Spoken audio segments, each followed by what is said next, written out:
Ladies and gentlemen, it is November.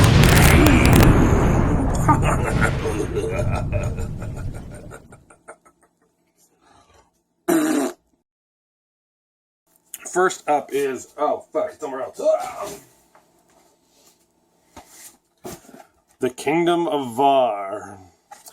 Weird thing about this, it just showed up at Eyesore Cinema. They were advised to order a couple of copies. They didn't know where they came from and what to do with them and what they were. So the shop said, here, Adam, you should take one. Take a look at it because it looks like your kind of thing. Yes, it is homemade film. It is, which is what I fucking love. With Terrible 2-Day Fest and Son of Terrible Fest and all those other things that we're now doing, I do love finding the next Room, Troll 2, Birdemic, but I really, really like finding when it's just like adults with basically doing a high school film project. This is adults doing a high school film project. I mean, you know, they're a lot younger than I am. One of the main characters, Kyle, in this really weirds me out because he just has my aesthetic from about 15 years ago. I even still have that same jacket that he's wearing. Why I find him kind of annoying. The movie's new, like 2 or 3 years ago. So, what's your excuse, Kyle? Or director Nicholas Klaban from Hamilton, which is just around the corner from here, so I guess I should go haunt this guy. Because again, if it's a bad movie and I talk about it, it's because I liked it, even if it is bad. The thing is, this is quality homemade films by a bunch of friends who were probably high when they made it.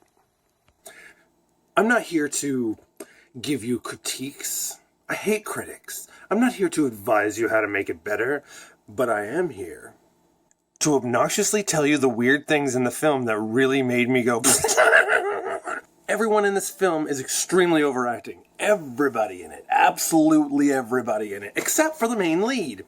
The main lead, who is a lovely looking lady who has found a VHS tape, getting into a hokey story already, and in it is a black and white film that is cursed. Getting into a hokey story already. I mean, not just because of the ring type thing, but like every shot on video independent film guy who is deep down just a VHS retro nerd references that story. But they don't dwell on that. It doesn't become that hip, which I'm very happy about. Why is my hair sticking up like that?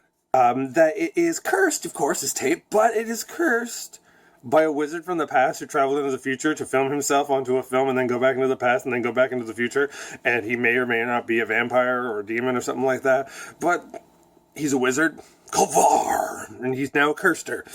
Not like everybody else in her life wasn't already weird. So the girl, the character is Sonia, and I had to look at the back of the box to remember. And my issue, though, because again, this is not advice. I do not give advice. What the fuck do I know? The stuff I've made has been way fucking worse. Well, maybe. But the best part is, I said, everyone is way overplaying it, way overacting. The lines are kind of ridiculous and unsuiting for the situation. But Sonia is way underplaying it. She's way down here. She's stoic all the way through. And most people might find that really annoying. But I find it fucking hilarious. And it gets funnier every time she does it. Is Sonia screaming a joke? I can't fucking tell. Even if it's not, go and just go with that. Say it's your thing. Say you did it on purpose. There are mistakes where the camera guy trips over here. There's stuff where the lines are flubbed in here. And no, you didn't do that on purpose. No, you didn't. It's not a joke. I know you think it was a joke, but it's not a joke. Kyle's the real joke in this, because his hair.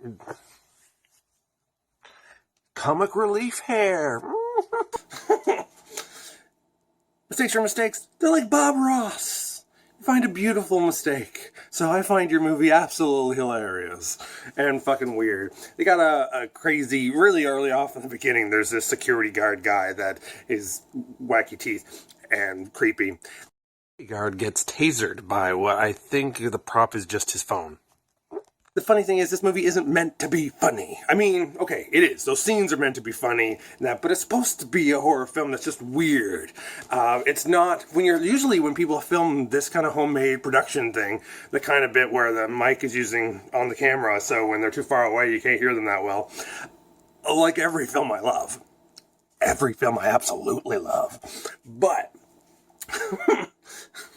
normally though, they make it wah-wah, break the fourth wall, we're admitting we're ridiculous. These guys are playing it pretty straight.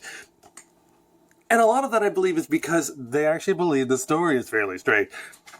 But it's not, it's weird, it's ridiculous, its sequences are just pretentious enough. No, saying vagina is not a joke. So, check out this simple cover that looks like a very serious film.